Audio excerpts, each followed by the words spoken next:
Aunty आइए आइए, खुश आमदीद खुश आमदीद। Thank you so much, thank you very much. लेकिन मैं तुमसे नाराज हूँ आतिश।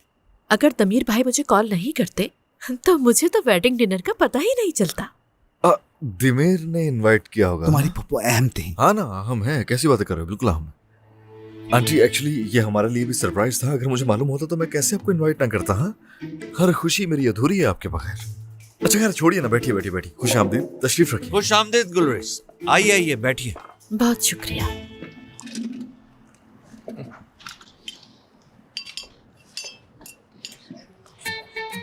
आंटी जी मैं आपके लिए दूसरी प्लेट लेकर आता हूँ। ओके? आशा आशा।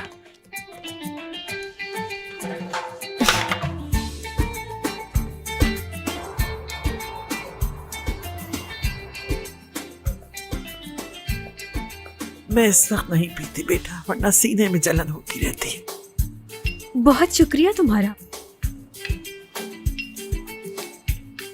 ये लीजिए aunty. Thank you so much.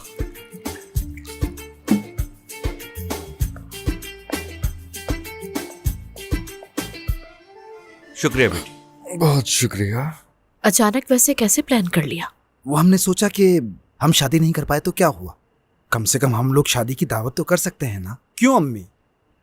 हाँ बिल्कुल, हम तो इनकी शादी की तकरीब मनाने वाले थे लेकिन मौका ही नहीं मिला। कौन सी तकरीब? मेरी सालगिरह की। इन दोनों की शादी की तकरीब। क्यों, आपको नहीं पता? वैसे ये शादी का ख्याल कहाँ से आया? हाँ, हमसे आया और कहाँ से आएगा? हाँ, यास्मीन बहुत चाहती थी क्योंकि वो बहुत उदास थी।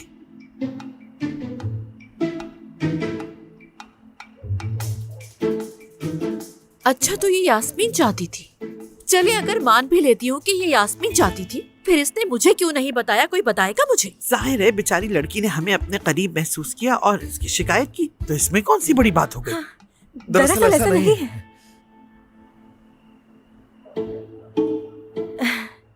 वो ना परिहान आंटी और बाकी सब हमारे लिए शादी की तकरीब रखना चाहते थे, लेकिन मेरे बाबा की तबीयत फिर खराब हो गई। इस वजह से वो कैंसिल हो गया। इसी वजह से इन लोगों ने हमारे लिए सरप्राइज डिनर रख लिया और हम आपको नहीं बुला पाए क्योंकि हमें खुद ही नहीं पता था। हाँ ना। बहुत खूब भाई, क्या बात है तुम्हारी। भतीजे की शादी हो रही है और इनवाइट दूसरे कर रहे हैं मुझे। अगर इसके बाबा को वहाँ कुछ हो गया तो कौन जिम्मेदार होगा? इतना बड़ा कदम उठाने से पहले सोचना चाहिए था। बहुत अच्छा काम किया है सबने, वाह। ये दूसरे वो लोग हैं जो आपके भतीजे और आपकी बहू को खुश देखना चाहते हैं। काश कि आप इसकी फुप्पो होती तो दूसरों की जगह आप ये करती और ये शादी की तकरीब किसी दूसरों को न करने देती। Excuse me aunty please. Atish, आराम से देखो कैसे गुस्से में फूल रही है, कहीं फटी ना जाए।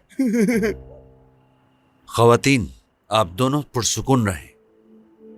आप गुस्सा करेंगी तो बच्चे परेशान होंगे। आपने नोटिस नहीं किया? आयशा, मेरे लिए शॉल लेकर आओ। चलो जाओ बेटी। खैर वैसे भी ये वक्त नहीं है इन बातों का। ये बातें सब पहले डिस्कस होनी चाहिए थी। अब क्या फायदा।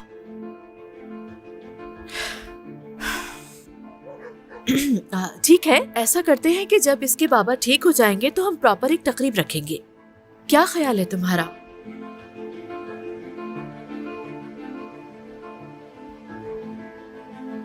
खुल के बताएंगे जरा? तुम क्यों नहीं समझ रहे इस बात को? ये सारा एहतमाम हमारी हवेली में होना चाहिए। आखिर मेरे भतीजे की शादी है तो ये सब कुछ हमारे घर से ही होगा ना।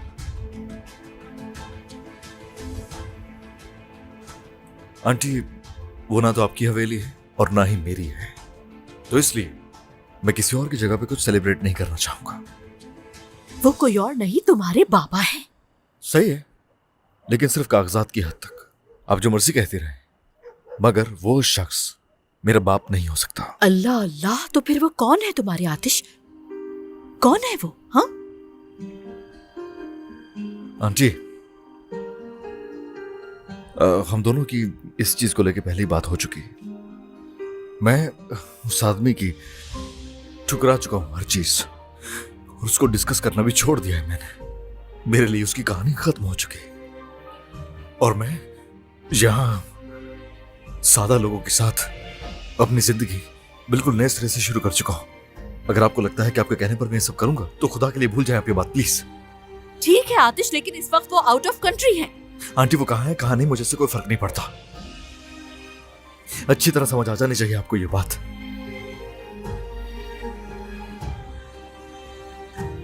बात सुने आंटी जी, मुझे लगता है कि मैं अपने आप को सही से एक्सप्लेन नहीं कर पाया आपके सामने। कोशिश कीजिए मुझे समझने की। मैं उस हवेली के अंदर एक कदम भी नहीं रखूंगा। शादी तो बहुत दूर, उस हवेली का बाथरूम भी यूज करने नहीं चाहूंगा मैं। बहुत खूब, शाबाश।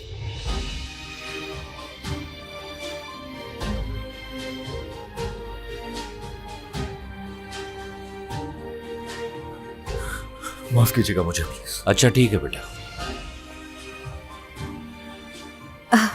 मैं भी चलती हूँ।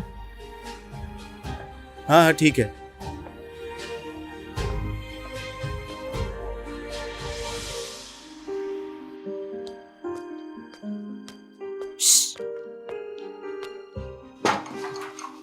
क्या तुम बाहर वाकई सीरियस थे या शादी के टॉपिक से बचने के लिए एक ड्रामा किया था?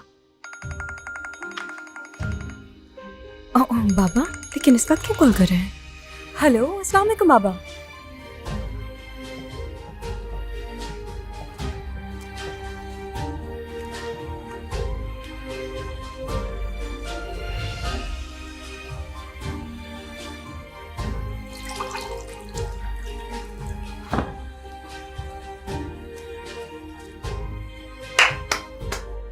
मुबारक हो तुम्हें, कमाल के अदाकार हो तुम। आज जो तुमने अपनी अदाकारी दिखाई है, मेरे घर वाले ना सिर्फ तुमसे प्यार करने लगे हैं बल्कि तुम्हारी शादी से भी जान छूटी। कमाल हो तुम, मतलब एक तीर से दो शिकार। बहुत शानदार।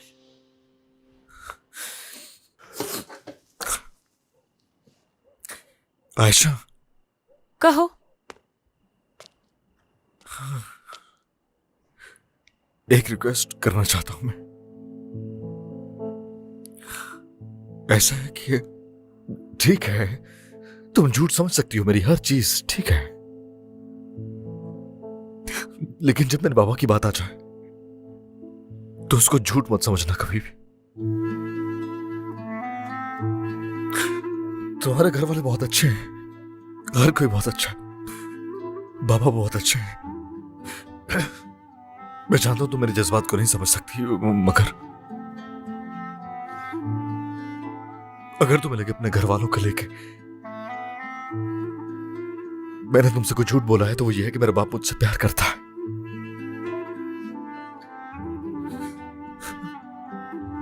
यही सबसे बड़ा झूठ है।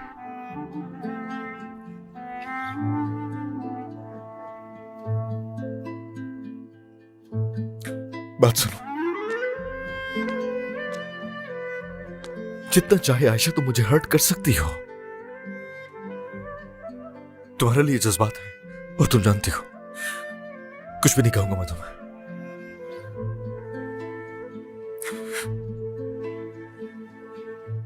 मगर अपने बाप को लेकर कभी हर्ट नहीं होना चाहता हूं।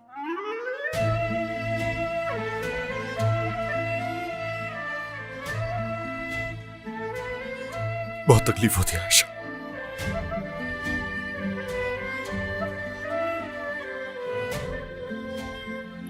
बर्दाश्त नहीं होता।